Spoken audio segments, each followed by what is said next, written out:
on us a lot. So let's figure that out, where Hmm. he's been traveling. But we'll talk about that in maybe in coming episode when he shows up, and we can pull his leg and ask him where he has been. And we have Fahad Mansoor. He joined us from Germany. He is, because he's long lost, Not My lost. lost. my my oldest friend that I can remember, actually. Okay. So they definitely have a history here. Um, Fahad is from Pakistan, and he's currently working in Germany in a big tech company.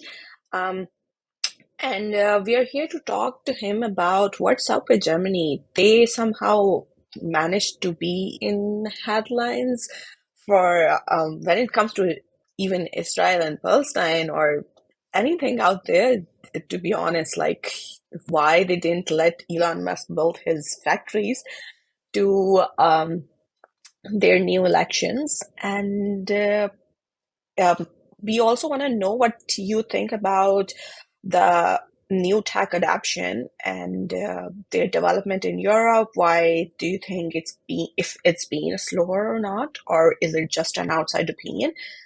And I'll let Fad you introduce yourself, tell us what you think of what's been happening politically, and then we can switch to tech. Okay, so I'm Fahad. I've been, I think, living in Germany for the last 8 years. I don't think I'm an expert on like the geopolitical situation here, but I can give you an outsider's perspective from the inside, so to say. So, I mean, yeah, about me, I've been like, as you already mentioned, I've known Tosif. I think we have known each other since the ninth grade or something. So, so we go way, way back. Yeah, Yeah. and I also work in tech. That's basically a very short intro. So, yeah, let's just dive into the topic. Or unless Tosif, if you also wanna first of all say something, do you have something in your mind in particular? Otherwise, I No, no, can like go. go ahead with like the stuff that's on top of my Yeah, mind. yeah, yeah. Go ahead about the situation because the elections are approaching. So let's look at it Yes. from that perspective. So there. So I don't know. I think end of last year, almost like near the end of last year, this what happened was this coalition it broke, and then they had to call elections. Yeah. So now I mean the thing is there is a rise of right wing politics all over Europe, but now they've also been creeping up in Germany in particular, and it's very interesting to see there are lots of factors behind it. So just so you know, like what the polls are right now. So we have elections on the 23rd of February. Lots of friends I know have already voted by mail. Um, and the polling right now is this. So there are like a few big parties in Germany. Just to give you some context. So we have like the CSU, CDU, Christian Socialist Union, Christians, Democrats Union, SPD, Socialists. So I think it's Socialist Party, Democrats or something. And then we have like AfD, Alternate for Deutschland. So all of the lots of parties there, but I'm not going to introduce every single one of them. But what you need to know is CSU, CDU right now they're polling at 30%. They are center right, so to say, but they've been leaning more towards the right recently. And then you have SPD, which is more or less centrist, so to say, maybe a little center left. Um, there are lots of other parties too, but just to get back on track. So, according to polls, CSU CDU, which is center right, they're polling at 20 to 30%. We have AFD, they're polling at 20%, which is a lot.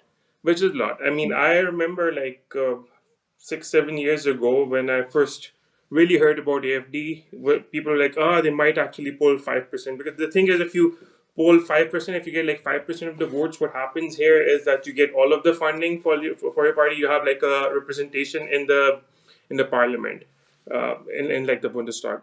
And that's a bit.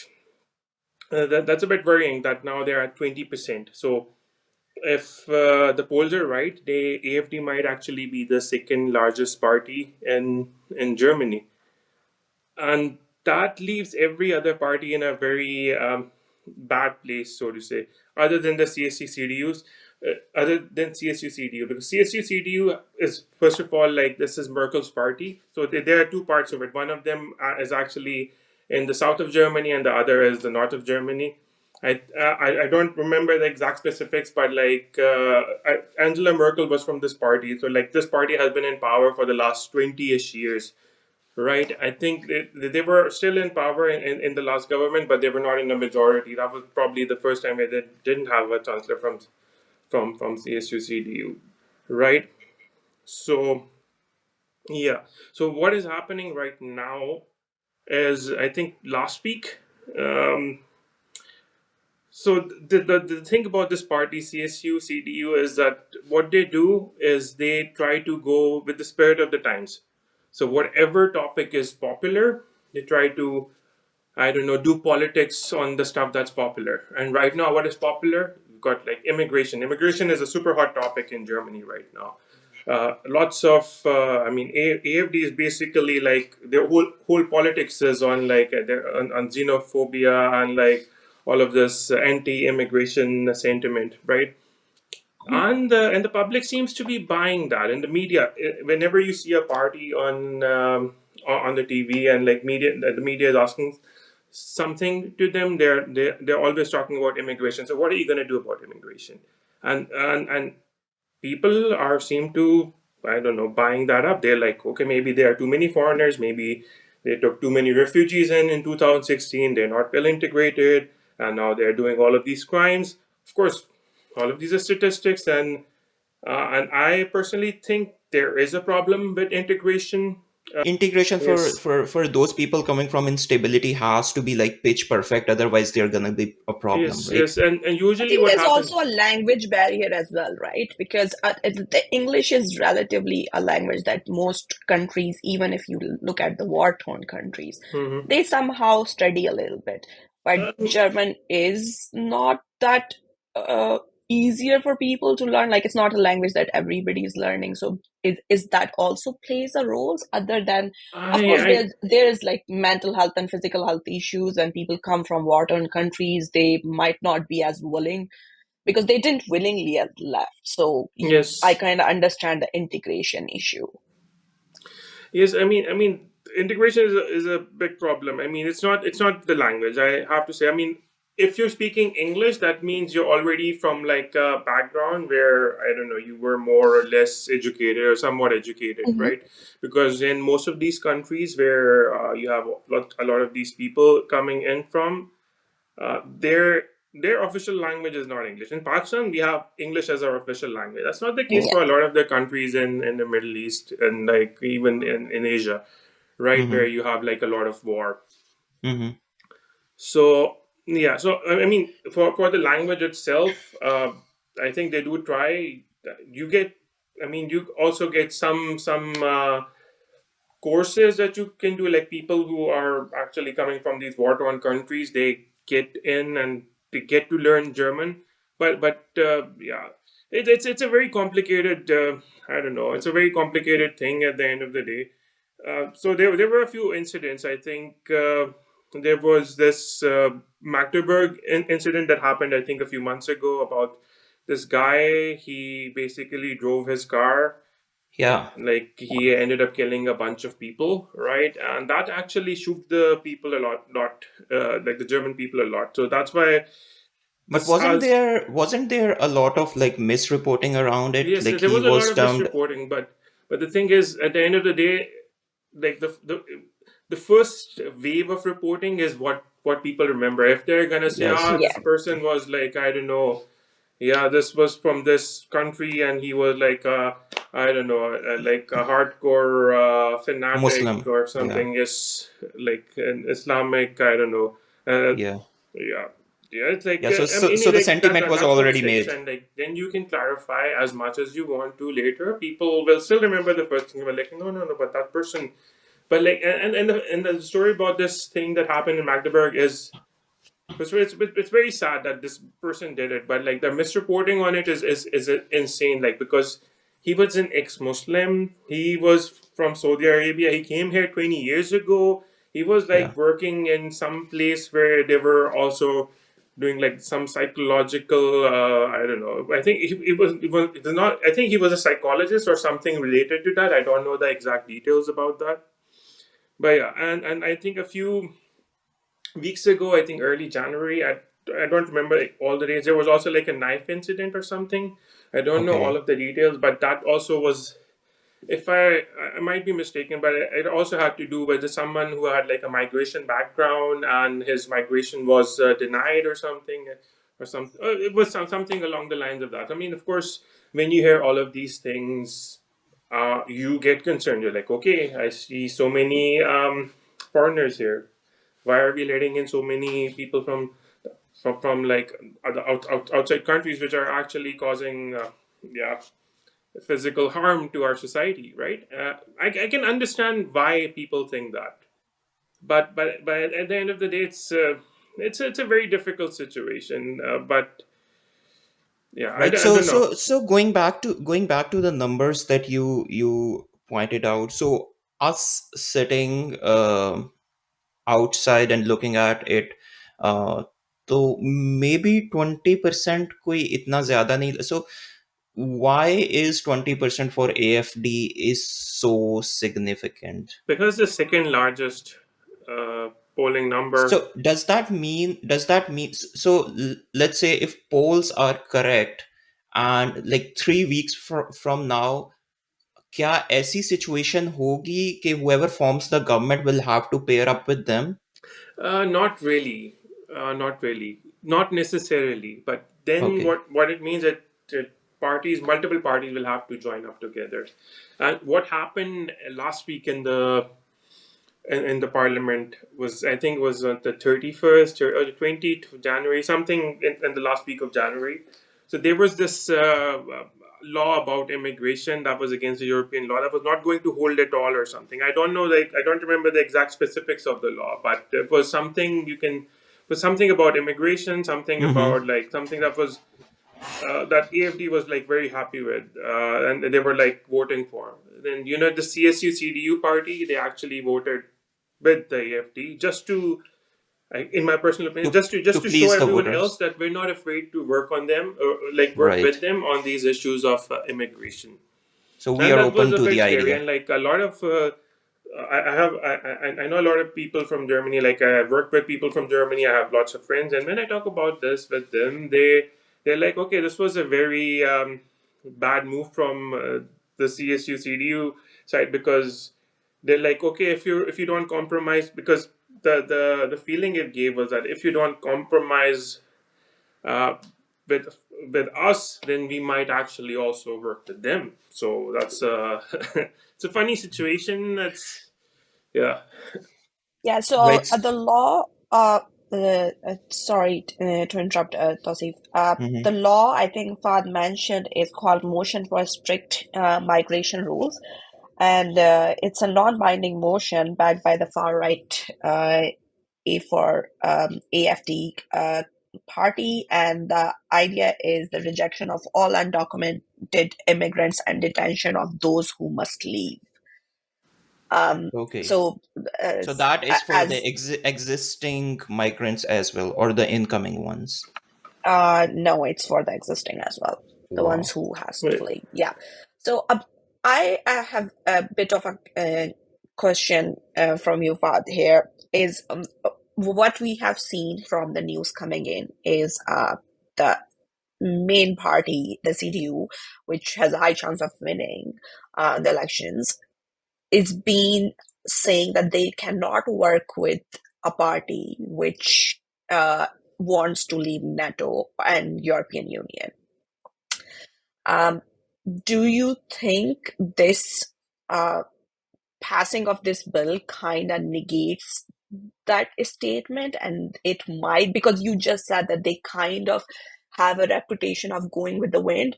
So do you think it will change in future? They would have a different take on it. It would be, as you said, that immigration has become a very Like important they issue, and they we see it. It's a hot topic. like Yes. they might be open to the idea at least. Yes. Is there I, that possibility? in my personal opinion, I think CSU, CDU, even though they're like Christian Democratic Union and like very conservative values and everything, I don't think they will work with AFD. And even if they do work with AFD, that's my personal opinion, just a feeling, because they've been in power for such a long time, and Mhm. at the end of the day, they do know what's best for Germany. I think these politicians are not, let's say, like they're well educated. They know what's going on in the world, right? So, in my personal opinion, I don't think they will work with AFD, and even if they do work with AFD, it's going to be terrible for them, and like terrible for everyone involved, because I don't see the government lasting very long. Let's just say that if they actually do that, unless we go full right wing, and then like the whole world is gonna be The worst in case trouble. scenario. Yeah, that would be the worst case Right. scenario. But even like the other scenario, sorry to cut you off. Even Mhm. for the other scenario is that like if AFD gets 20% of the votes, then like the CSUCD has to like join with like multiple smaller parties. SPD is going to be one of them. Maybe FDP, maybe the Greens, maybe not FDP. They'll have to work with a lot of parties, and we remember what happened last time, right? Like one of the reasons the government broke was this disagreement with the economic minister, right? And I think it's not great. Like what's bad right now is this whole right wing sentiment, and I personally don't know how to fix this. This is not something that you can fix overnight. This is something that you can really only fix by having like proper integration programs, like having like I don't know. Because right now there's also like a big problem in Germany that I personally see, that there are like a lot of parallel societies. A parallel society is like you are so you have the German society where like the German people, and then you have I don't know, another I don't know, group of people, maybe like Indians, Pakistanis, Afghanis, Iraqis. They have their own like circles, and they don't really interact with like these circles. They don't really interact with one another, and that's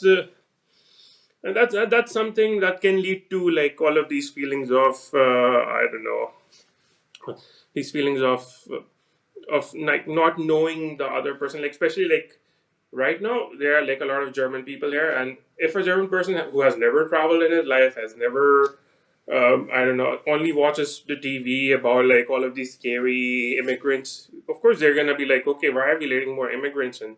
What is Mhm. wrong with us? Of course, that's what they're going to think about. But like, if you have like well integrated, better integration, where like they actually talk to the people, and they also see that like the other people that you're trying Hmm. to like actively expel from the country are also like human beings, Hmm. then I think it's then we can be in a better state. So is there a possibility, because and correct me if I'm wrong, I think a lot of these right parties that we're talking about, they are coming more from the eastern Germany, right? Yes, And the rest that's of that's the whole can of worms. I mean, my brother was here, and like a friend of mine was here like a few months ago, and we were all talking about that. Like that friend of mine was from old Eastern Germany, and there is a reason for that. The reason is that when Germany was reunified, you had a whole industry in Eastern Germany, right? It was sold for pennies the West. to the West, right? So of course, it's not great. Let's just say that. In the sense they have like the people in East Germany have like still feelings of, I don't know. I'm not East German, but they have like feelings of economic betrayal or something, and all of these Mhm. things. Like yeah, so I mean I mean the incomes and in Eastern Germany are also lower. So Hmm. yeah, so but like the housing is also cheap and everything, but so the thing is, it's worse for them. They got the short end of the stick, I have to say. Like, but then again, like even in the DDR, they were not doing as well, because you had like the Stasi and all of those other problems, right?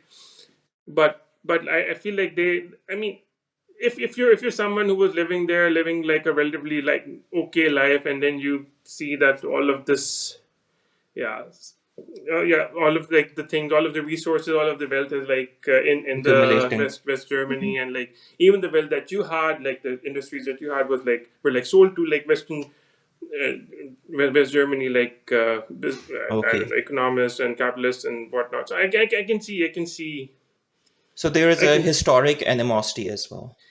Yeah, I think so. I At least that's what I know from like talking to my friends, right? And yeah, it was a huge discussion. I mean, that's a whole different topic. If you want to talk about what the East, well, what East Germany feels and like how do West Germans perceive everything, it's different. I mean, right now, of course, there's only one Germany, but those feelings of animosity and I don't know, like, and you feel like unfairness and whatnot. You can see that they might play a role. They might not be the central role, but they do play a role about like immigration and all of those things. Like those, like this sentiment of like these immigrants taking our jobs. That's something you hear like I don't know in the U.S., but I think this sentiment also holds true. Yeah. Right. So let's tread on the surface. The other thing that I want to question is how much do you think is this social media playing into that? Because we have so social media in itself can generate certain kind of sentiments, and Mm-hmm. we know that after some time the algorithm tilts in your favor if you have if Mm-hmm. there are enough people blowing in a certain direction. And then we have someone like Elon Musk, who appears to be actually, at least in his mind, he is like a kingmaker. He thinks for the world at this point, जहाँ पे वो UK की politics के अंदर भी जो है वो काइंड ऑफ इंटरवेंशन It's है, और influencing, yeah. लाइक पूरे यूरोप में overall, and even with Germany, I think he had like this Twitter space with the AFD leader. So Yes. how much do you think is this all of this this sentiment favoring the right coming from the social media? I mean, not a lot. I think a great thing about, I mean, the German people, and maybe it's just all of the people I actually hang out with, is that they're very prone to, like, I don't know, they know like when they're being somewhat when they're being somewhat manipulated. Yeah. So people don't have a good opinion of Elon Musk here. Honestly, I have to say, like even the sales of Tesla, like the car, is has actually gone down, and one of the reasons is that like they're like, okay, we don't want to buy the car from this crazy person, right? Hmm. Because that's what they think he is. Everyone thinks he's a joke. Honestly, I mean, oh, he has a lot of power, but that doesn't change the fact that people think he's a joke. So as for social media itself, I'm not really sure. I don't really think.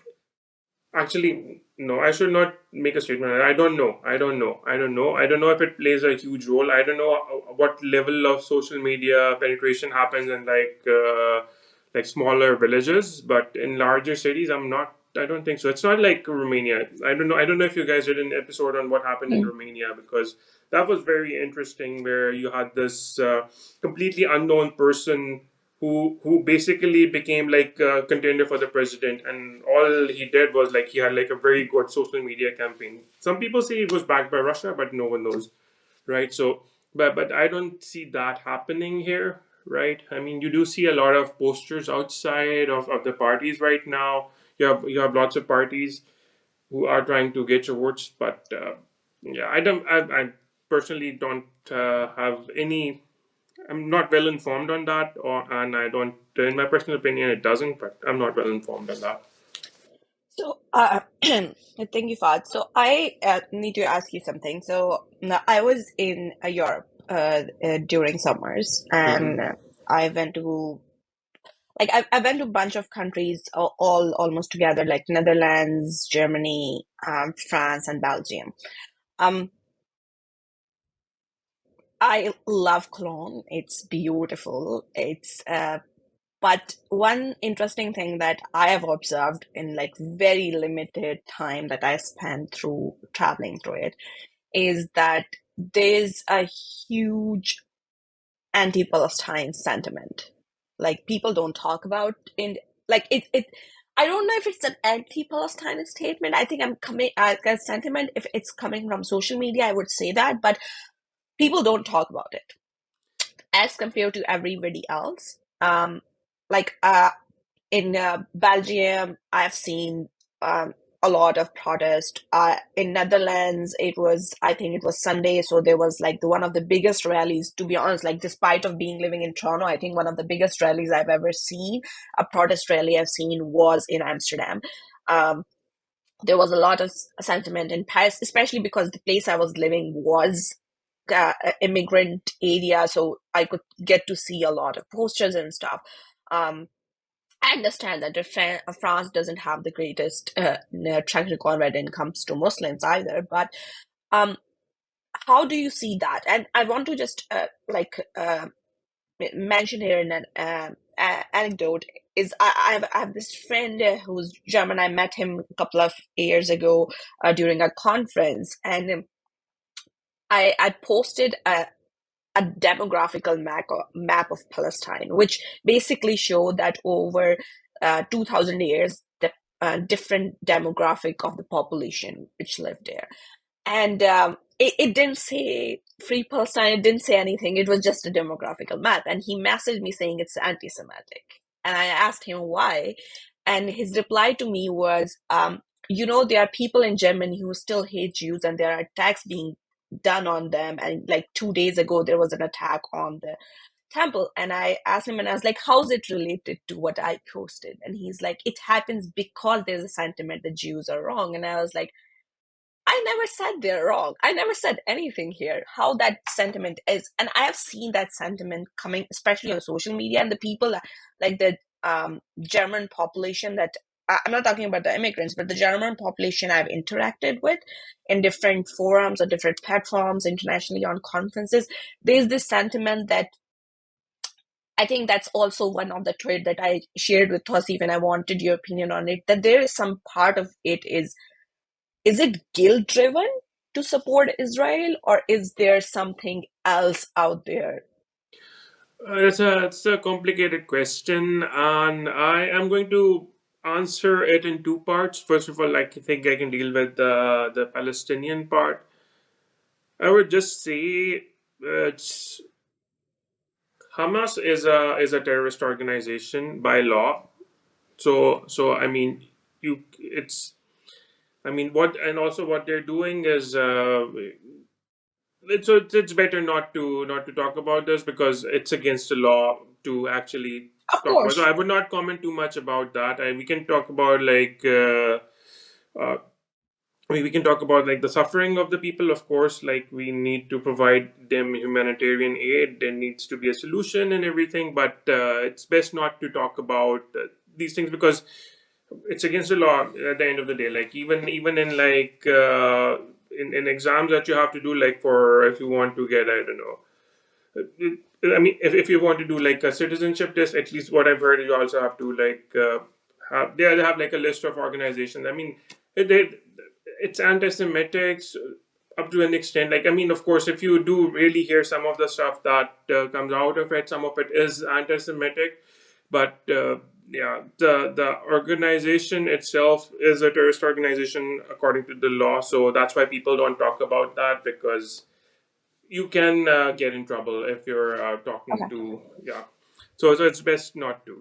The second thing about this whole like sentiment of anti-Semitism or like of like uh, I think it's an interesting thing what happened in Germany. So like you have lots of people. I mean, you don't, at least the people I have seen there, I haven't seen any Holocaust deniers, but there are of course Holocaust deniers in the US, right? The Oh yeah. Holocaust happened. I've gone to the concentration camps. I've been to Dachau. I've been to like a few other concentration camps, and you can see the suffering there. People were suffering there, right? And the thing is, there is an amount of guilt. So like some people can call it guilt, some people can just call it learning from history.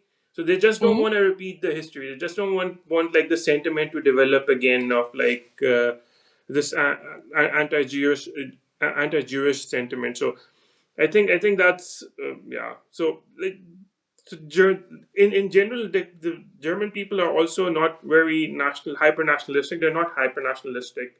Mhm. That's also because of the history. They're like, okay, like we're trying to do the best we can, right? Uh, but they don't really. I mean, it's also a complicated topic, and I also don't want to say anything that like if someone sees this in the future, they get like I don't know. I don't want to offend anyone at the same time. So yeah, let's stop it at that. No, I Sure. completely, yeah, completely understand that. The reason I ask this question is because if you look at the populist and right-wing um, politics everywhere else, especially in North America and US, um, you see that a lot of that is mixed with nationalism, right? Mm-hmm. And it's you might have seen the Trump's executive orders. It Mm-hmm. all is about how everybody's taking advantage of us, and we have to be like we are a gold pot and everything.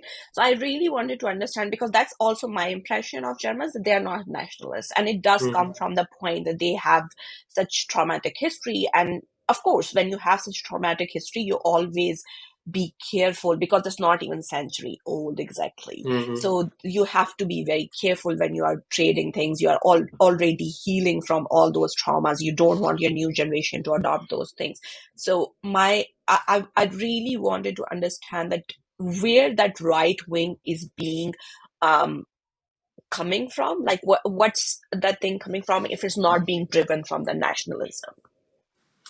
So the right wing sentiment is 100% nationalistic. So that's I mean, if you really study history, like the people who were, I don't know, Nazis in the Second World War, who were like serving in the Second World War, like some of them moved to, I don't know, South America, but a lot of them also remained here, right? I mean, and they were remorseful. They were remorseful, and they acknowledged that some of the stuff was wrong. But maybe, I don't know, maybe they were like, but they're also like, sorry, but there are also people who harbor this nationalistic sentiment. There's still like old people who say like, yeah, but like Hitler did a lot of good things. That's what I hear from my German friends. Mhm. They tell me that like our grandparents said like he did a lot of good jobs. Like he made the, I don't know, the autobahn, and like he did so many things. Like I mean, it's funny like hearing that, because we say in Pakistan the Nawaz Sharif made the motorway, right? Right, but like I mean, so lots of people were, I don't know. So So right now, like there are lots of Kanye's in there are lots of Kanye's in Germany as well, is what you're saying. yeah, yeah, I don't know, maybe.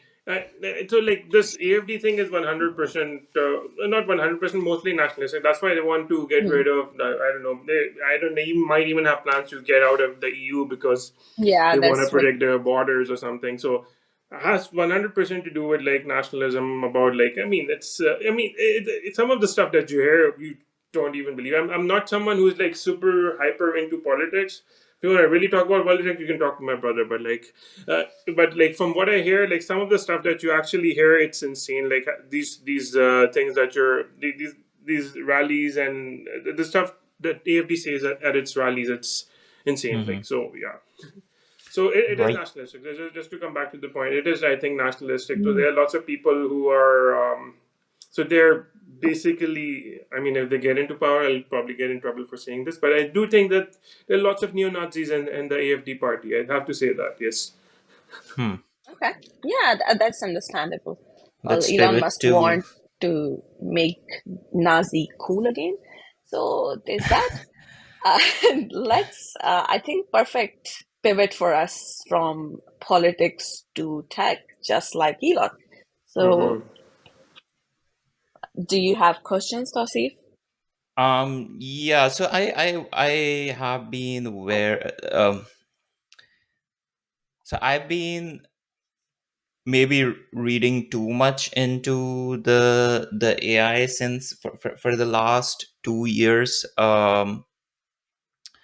and over the last, like, since the November of 2022, a lot of the things have been happening at a very rapid pace. There have been, and of course big tech happens to be like at the center of it.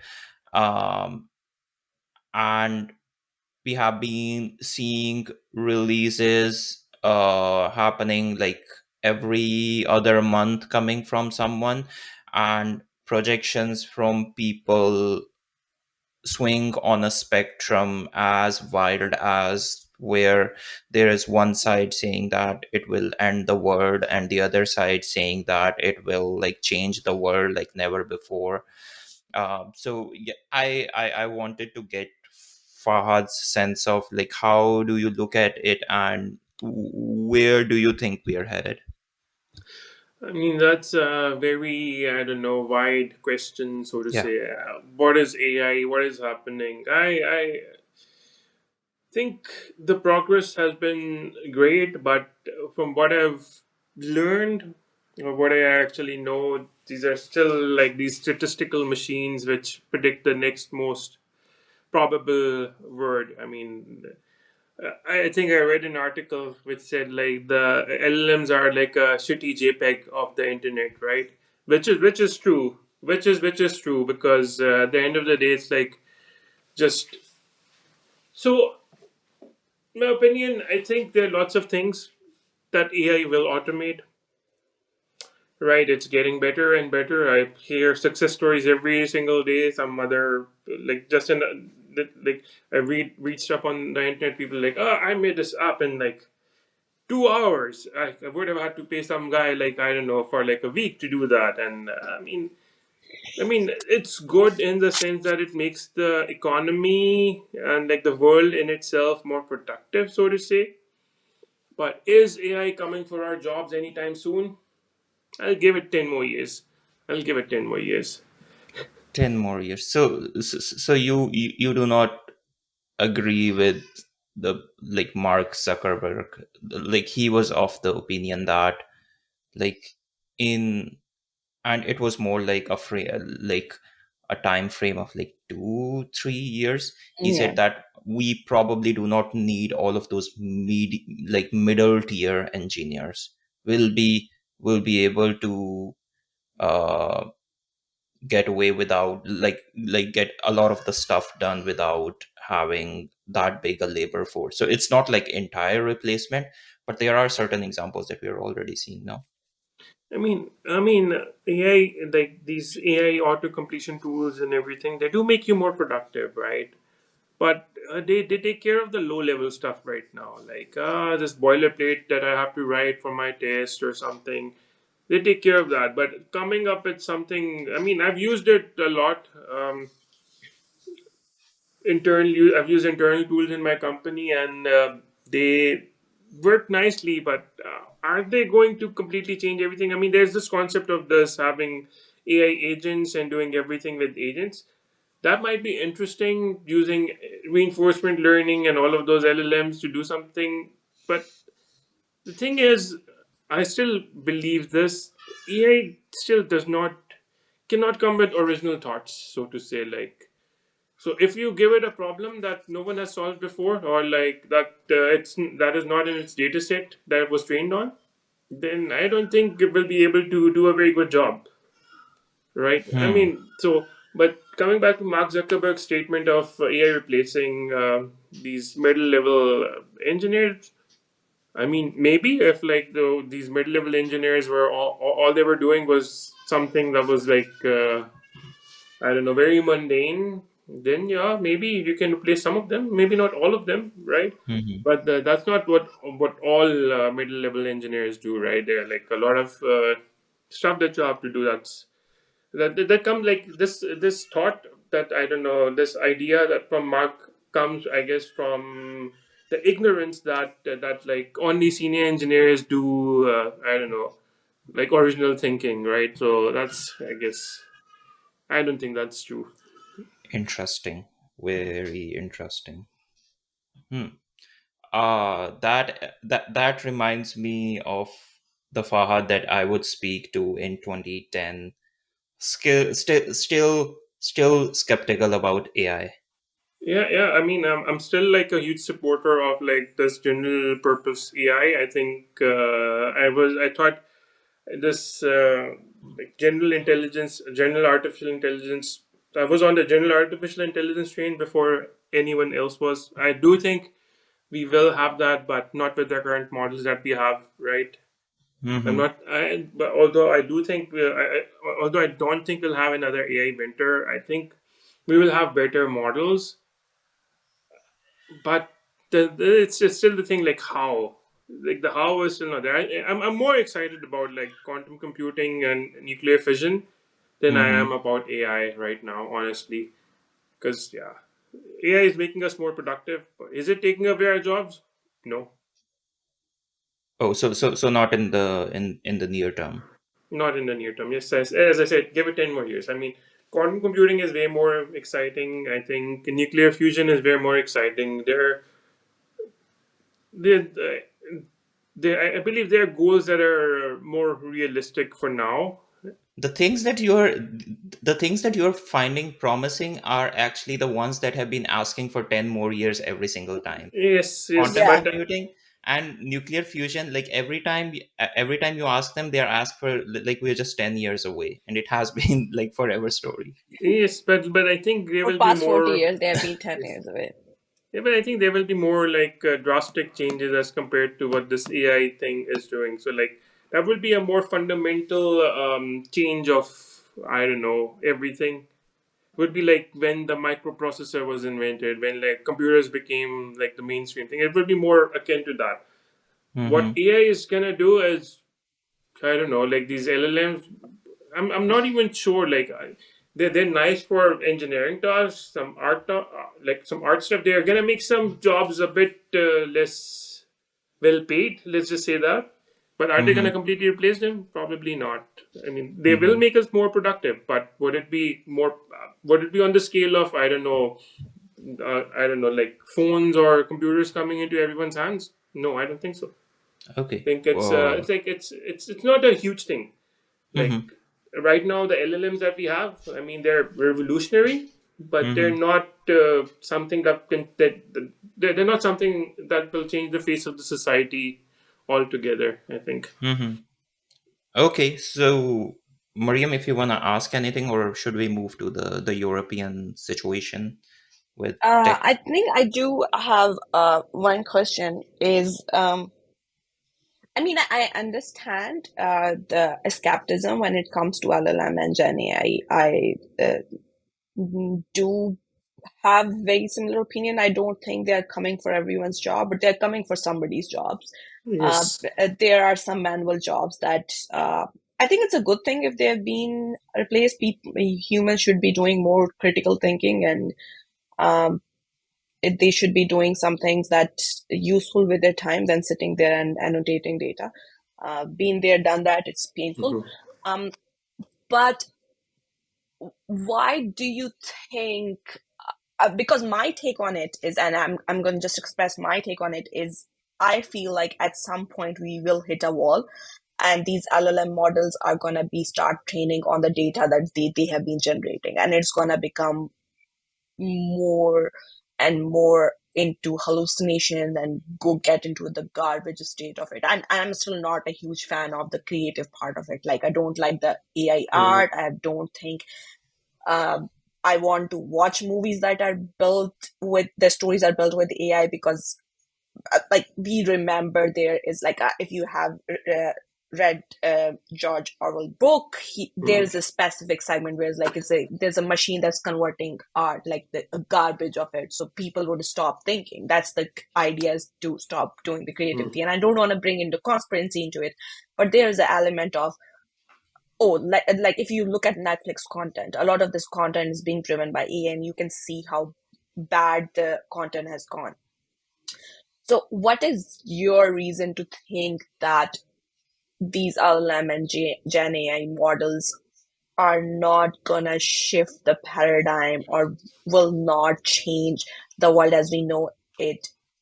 What's your technical opinion on that? What that point that you're like, oh yeah, I'm not that excited about it?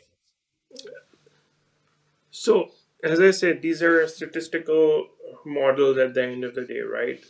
Mm-hmm. How they work is they But predict. that's AI. I mean, like you can like that's literally linear algebra. So that if you have No, a no, very I'm talking about statistical these. model, No, I'm talking about these like LLMs in self. Of course, like all machine learning models are like statistical models at the end of the day. Yeah. But like these LLMs in particular, how they work is like you have a word and the next word is generated. Like you have a probability Hmm. from like what the next word would be generated, and then you have the probability what the next word would be generated is like. So there's Hmm. no maybe maybe I'm coming from like a place of ignorance. Maybe I just don't know this well enough. But of course, I did my. I do like to mention that like this paper attention is all you need. Is something I've read multiple times, and I had to like when I was writing my master's thesis, I was also using this model and like trying to find some doing some like sentiment analysis with it. So I do have an understanding of how this work, how like all Hmm. of these things work. But of course, there have been like lots of breakthroughs since then about like how these LLMs work, how reinforcement learning is done. So personally, I as I said, maybe I'm just saying this from a place of ignorance. But from what I read, I don't really think this is how it will be going forward.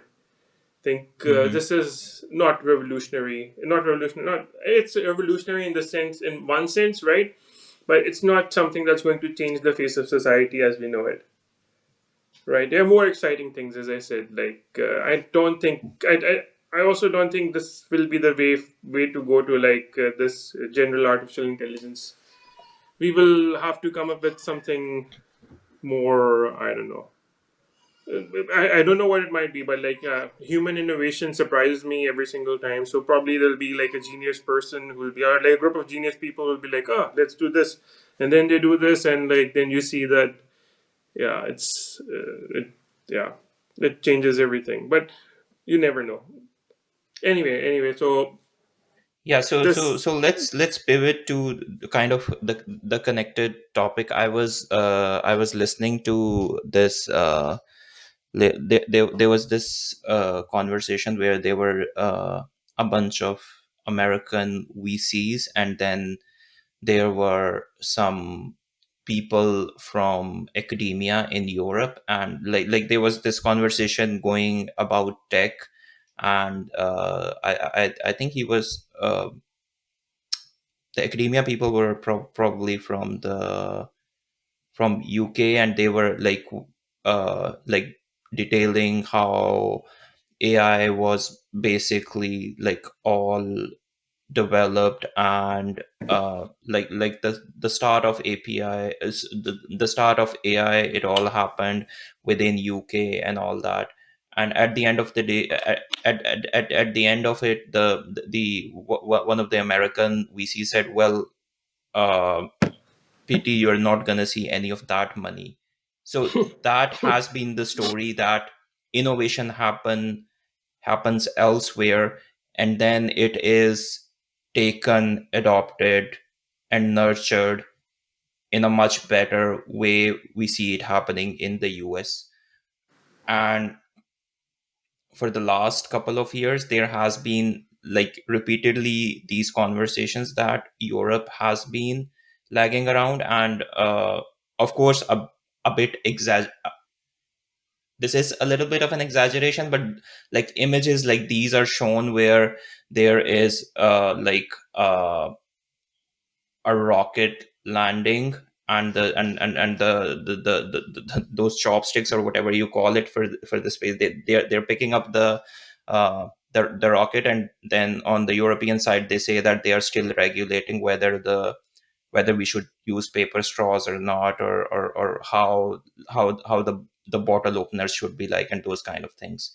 So how, like which part of it do you think has some merit, and which part of it is just like an over exaggeration happening over the social media? I think there is some truth in that, but regulation isn't always bad, in my personal opinion. I think it's good that things are regulated. Like, I mean, now we will have the iPhone with a USB-C charger. Do you have that in North America? I don't think so.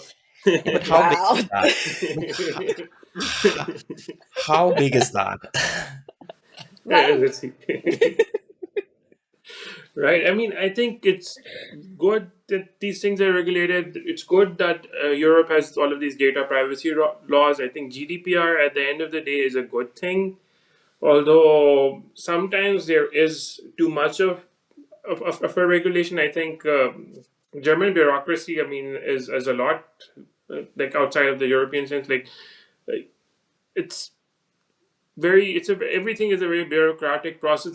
I don't know how it's like in the US. Maybe it's less, but there is more money in the US. So the US is like the mother of all capitalists. Let's just say that. So Yeah, of like, of course, course. there's all the money. All the money is there. So of course you can have an idea, you can conceive an idea, you can come here, but like if you want the money is there. So I think that's the main thing. So there is a lot of innovation that happens in Europe in general, right? And I think we agree on that. Like there are lots of things. I think this like this attention is all you need model is also something I think that came from one of these I think AI research labs that were in the UK, right? DeepMind. Yes, a deep mind. Yes. So the thing is, but like going away from tech. So the US is, I don't know, the leader in tech. Let's talk about automotive. I mean, Germany has the automotive industry. I mean, it's been in a bit of a decline recently, but in general, they're making so much money from this. I mean, if you look at the numbers, it's they're like single handedly, I would say, the biggest contributor to the German economy are like these German automotive companies, and they were innovating up to an extent, but like with just the old paradigms of innovation, right? So you Yes. always had like a nicer and Mercedes, a nicer BMW, Yeah, right? so that is actually one like a part of the story that I was telling, that like people would say that yes, you did get the auto industry right, but then now when it was time for you to actually pivot because this electrification of industry is happening, you all of a sudden found your, so that was again one of the points where you had to innovate yourself to prove your point, right? And it seems that you're falling short where you're facing this threat from the Chinese automakers and Tesla, for instance. Well, I have to say Tesla is also facing all of these threats from the Chinese Yeah. automakers, so much so that the US has to now intervene and say, yeah, we're going to put 100% tariffs on these electric cars Oh. because honestly, they're a better value for money than the Teslas that you have Yeah. out there, right? So I mean that's it's an argument, right? But like the thing is all of the innovation that happens in Germany, there's still a lot of innovation happening even in the automotive sector. Like the biggest thing was that they did not take electric cars seriously for the longest time, and now this is something that's coming back to bite them, Mm-hmm. right? And but they're evolving. They're also like I think partnering with some Chinese companies, so it's not all bad. Like the thing is, right now they're like I think I don't know the exact number, but in a car you have like thousands of components, and Mm-hmm. in an electric car you only have like hundreds of components, right? Yeah, it's And it's a and lot like simpler. yes, it's a lot simpler. Yes, exactly right. And like one of the reasons was that Germany was so good at like these automotives was that you have like these bigger cities like Munich where you have like the headquarters and whatnot. Then you have like your production plants, and then you have all of these little villages which Mm-hmm. would have like small industries set up that would be specialized in like one particular thing, Mm-hmm. and that helps a lot. Like if you have like these small industries like they're only I don't know manufacturing one specific kind of part or something, right? Then it makes it easier for like I don't know your industry to work Mm-hmm. in general. The point I'm trying to make with this is that we don't have that right now. There are no battery, I don't know, like these lithium leaching fields or whatnot to like make these lithium batteries. The only place that is that does have that is China right now. That's why China is also like innovating with these like other these BYD Dolphins, whatever these Mm-hmm. cars, right? And it takes a long time to get this industry running. right? Mm-hmm. And once we do have that, I guess things will be better. So it's not all about innovating. Mm-hmm. I think the electric car did not really innovate a lot. I mean, Tesla's did not innovate a lot. At the end of the day, it's just a motor connected to a battery. That's the only innovation happened was in the battery technology, right? And Right. that's and if you really think about it, it's not really something that a lot of these automotive companies would have really thought about. Like, do we really, like 30 years ago, would anyone? No one would have taken like an electric car seriously. Like even up until a few years ago, people always thought like these electric cars are like these like small toy cars, right? They're not a real car. Yeah, there But is this the sentiment. sentiment is changing. I mean, one thing I will give to Tesla is that with the expanded battery capacities, they did change the sentiment and like the image of electric cars, right? But yeah, but in general, I think there is innovation happening. It just takes very long. It just takes very long. If you especially if you don't have the industry for it. And I'm gonna go on a tangent now. So one of the reasons like China is doing so well is everyone outsourced all of their production to them. And what happened Hmm. was that that led to like a lot of small industries that are only very specific in making particular parts setting up there. So Right. now you can have like big industries setting up and like creating manufacturing all of these components that they now sell to the US and the UK and Germany, right? So this like these small industries, no one gives like much credit to like I mean these like smaller industries that are very specific and very like specialized in one particular thing. I think that's something that's often overlooked. I do want to ask you something. It's something that like me and my brother has been talking for ages at this point. Is that um, Germany does not have the good PR machinery that US does. Because if you look at the Ivy League institutes, they talk so much about them, while none of them are as old as like maybe 20, 50 universities in Germany. Heidelberg is still standing as one of the oldest universities in the Western world. Uh, it produced recently about 30 Nobel laureates. One of the finest nature research papers comes from Heidelberg. The same is with the University of Munich, the same is with Lisbech. Like, do you think that also plays a role that the innovation comes from EU does not get picked up as much as if the innovation is being done in US, that there is a PR machinery that pushes, like even if they move like a chess piece, everybody's like, oh, did you see what they did? While as That's compared to the quietness of the The an deep seek. interesting point. Yeah, that's an interesting point. yeah. So I would say you hear a lot about these Ivy League universities, right? But all of the innovation that's really happening is only from the dropouts of these universities. So, like, what are these universities producing? I mean, Venture honestly. capitalists. The As, VCs. as for Germany, I would say like the reason we don't like the universities here don't have a big PR is like they don't need to. I mean, Academia don't first need of to all, why would they? apparently. First of all, why would they make like advertisements in English to like I don't know cater to a bigger populace? Hmm. Give first of all, given that like most education was very until very recently was free, Hmm. so Mm-hmm. Yeah. like I mean it doesn't really they're not money making machines. They're like educating machines. Like I feel like some US universities are just money making machines, right?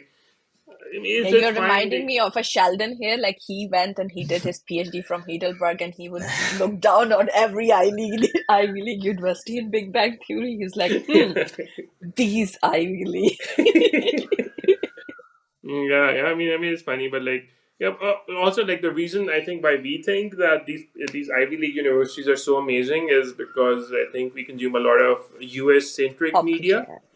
right? And all of this US centric media is only going to talk about these very specific US universities, right? Maybe if you start consuming German centric media, you'll be like, oh, this guy, he's talking about, I don't know, Heidelberg or the technical universities here. And yeah. So, I mean, it's just a matter of somewhat, I wouldn't say propaganda, but it's somewhat of a propaganda. So the PR, whatever. Yeah, Interesting there's point. actually, yeah. Yeah, go ahead. Yeah, in Asian countries, especially like in China and like East Asian countries which have old money, they actually do not believe in sending their kids to US for studies. They go for Europe because they are like, oh, these institutes are Yeah, like yeah. I mean, centuries old. but in Europe, you do hear about ETH Zurich, like this. Oh yeah, Everyone is like, oh, ETH Zurich, the MIT of Europe. well, no, See, that's see, they do eventually say that, like, the MIT of so and so. Yeah, yeah. Yeah, that's a good that's what PR the machine, people from Lee. the US say. That's what the people from Yeah, the US say, right? Right, I don't right. think ETH Zurich is looking for the MIT Yeah, name. like what MIT? Oh, okay, see.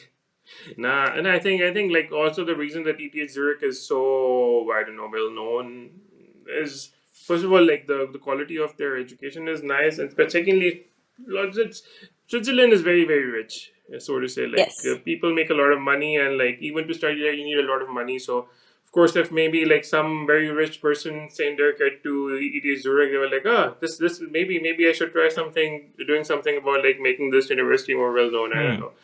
Hmm.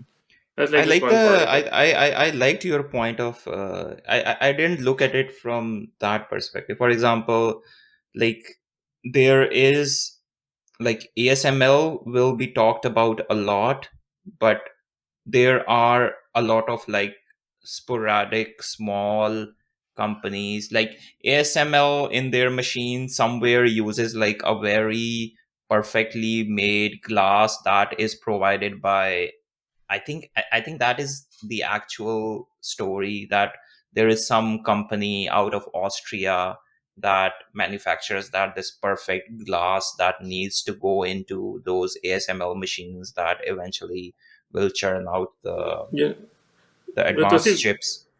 just wait until US copies this like EV lithography technology and say, ah, we did it first. Look at the innovation and forget about the money. I mean, just wait till they have like a ASML fab there, and then they'll be like, you're a poo. Yeah, so that is one thing that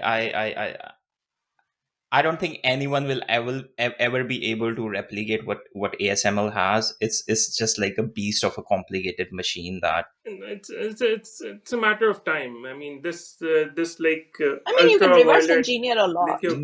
No.